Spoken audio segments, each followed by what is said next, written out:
नमस्कार साथियों, मैं संदीप पार्थसारथी। स्वागत है आपका अपने YouTube channel Parthasarathi education point पर।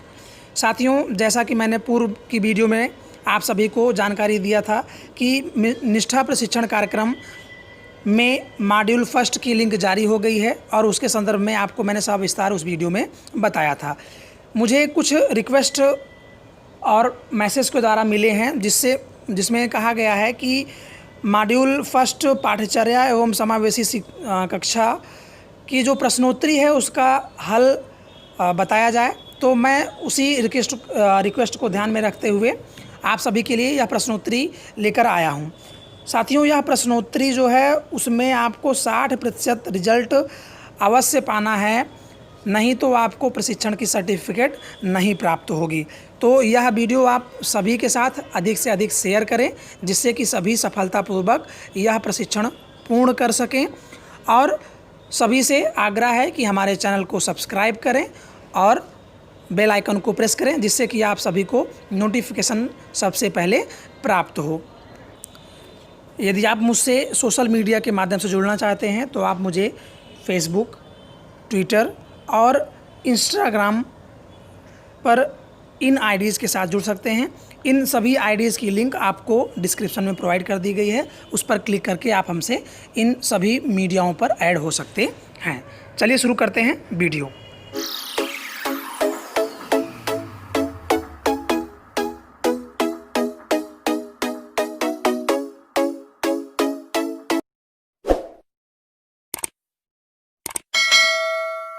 साथियों, जब आप इस प्रशिक्षण को शुरू करेंगे तो आपको इसमें कई पार्ट में आपका प्रशिक्षण विभाजित है, जिसमें एक प्रशिक्षण विभाग का नाम है पोर्टफोलियो गतिविधि। उसको बताने के पश्चात उसमें एक प्रश्न पूछा जाएगा जो कि कुछ इस प्रकार से होगा कि उसमें रिक्त स्थान दिए रहेंगे और उसको नीचे आपको शब्द दिए रहेंगे। उन शब्दों को शीर्ष क्रम से निम्न क्रम तक आपको लगाना है, एक आर्डर में लगाना है। तो उसका जो क्रम होगा वह साथियों कुछ इस प्रकार से होगा। पहला राष्ट्रीय शिक्षा नीति, दूसरा राष्ट्रीय पाठ्यचर्या, तीसरा पाठ्यचर्या, पाठ्यक्रम, पाठ्यपुस्तक, शिक्षक सहायक सामग्री और सीखने के प्रतिफल। ये आपको उसके बीच में प्रशिक्षण के दिया रहेगा, तो इसको आपको एक सही आर्डर में लगाना है। इसके पश्चात आपको कहीं अन्यत्र कोई भी प्रश्न नहीं पूछा जाएगा प्रशिक्षण के दौरान। अंतिम जो आपका भाग है, प्रतिभाग है, जिसमें आपको प्रश्नोत्तरी दी रहेगी, उस प्रश्नोत्तरी में आपको 10 प्रश्न दिए रहेंगे जिनको आपको सफलतापूर्वक करना है, जो आप प्रशिक्षण में जाने हैं, सीखे हैं उसके अकॉर्डिंग। तो साथियों, मैं आपको उन सभी प्रश्नोत्तरों को हल कराने चल रहा हूँ। इस प्रश्नोत्तरों का क्रम जो है वो आपके प्रश्नोत्तरी से भिन्न हो सकता है, अर्थात आगे पीछे हो सकता है। तो इसके लिए आप बिल्कुल भी चिंता ना करें। यही 10 प्रश्न आपको मिलेंगे, क्रम इनका आगे पीछे हो सकता है, विकल्पों का भी क्रम आगे पीछे हो सकता है, हो ही नहीं सकता बल्कि होगा, यह मान के चलिए। तो जो उसमें आपका प्रश्न होगा जिसमें है कि समावेशी शिक्षा को बढ़ावा देने के लिए निम्नलिखित में से कौन सा महत्वपूर्ण नहीं है। तो इसमें आपको 4 ऑप्शंस दिए गए हैं। पहला है सभी, शिक्षक का सकारात्मक और निष्पक्ष रवैया, शिक्षक की सामाजिक आर्थिक स्थिति, शिक्षक का विश्वास कि सभी बच्चे एक साथ सीख सकते हैं। तो इसमें आपका जो सही उत्तर होगा वो होगा शिक्षक की सामाजिक और आर्थिक स्थिति। अगला प्रश्न है कि भारत में शिक्षा पर पहली और दूसरी राष्ट्रीय नीति को किन वर्षों में तैयार किया गया था। तो यह आपका सही उत्तर होगा 1968 और 1986। इसके पश्चात है बच्चों को निःशुल्क और अनिवार्य शिक्षा का अधिकार आरटीई अधिनियम कब अधिनियमित किया गया और कौन से वर्ष लागू किया, अर्थात कब पारित किया गया और कब लागू किया गया। तो यह 2009 में अधिनियमित किया गया और 2010 में लागू किया गया। अगला प्रश्न है आपका, निम्नलिखित में से राष्ट्रीय पाठ्यचर्या की रूपरेखा के लिए कौन सा वाक्य सही है। यह शिक्षा पर राष्ट्रीय नीति में उल्लिखित दृष्टि के अनुरूप शैक्षिक उद्देश्य प्रदान करता है। यह पाठ्यक्रम और पाठ्यपुस्तकों में शामिल की जाने वाली सामग्री पर मार्गदर्शन प्रदान करता है।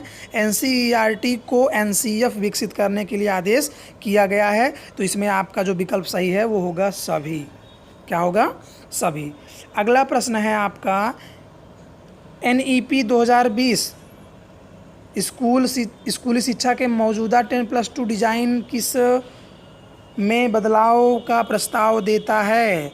अर्थात जो न्यू एजुकेशन पॉलिसी है आपकी NEP, नई राष्ट्रीय शिक्षा नीति 2020, वह स्कूली शिक्षा के मौजूदा 10+ डिज़ाइन को किस रूप में बदलाव का प्रस्ताव देता है? तो वह है 5+3+3+4 के क्रम में। अगला प्रश्न है आपका, समान विकलांगता वाले दो बच्चे, कक्षा में शिक्षक द्वारा विभिन्न हस्तक्षेप की आवश्यकता हो सकती है। हमेशा कक्षा में शिक्षक द्वारा समान हस्तक्षेप की आवश्यकता होगी, सभी कक्षा में शिक्षक द्वारा किसी भी हस्तक्षेप की आवश्यकता नहीं होगी। इसमें आपका पहला ऑप्शन सही, अर्थात कक्षा में शिक्षक द्वारा विभिन्न हस्तक्षेप की आवश्यकता हो सकती है।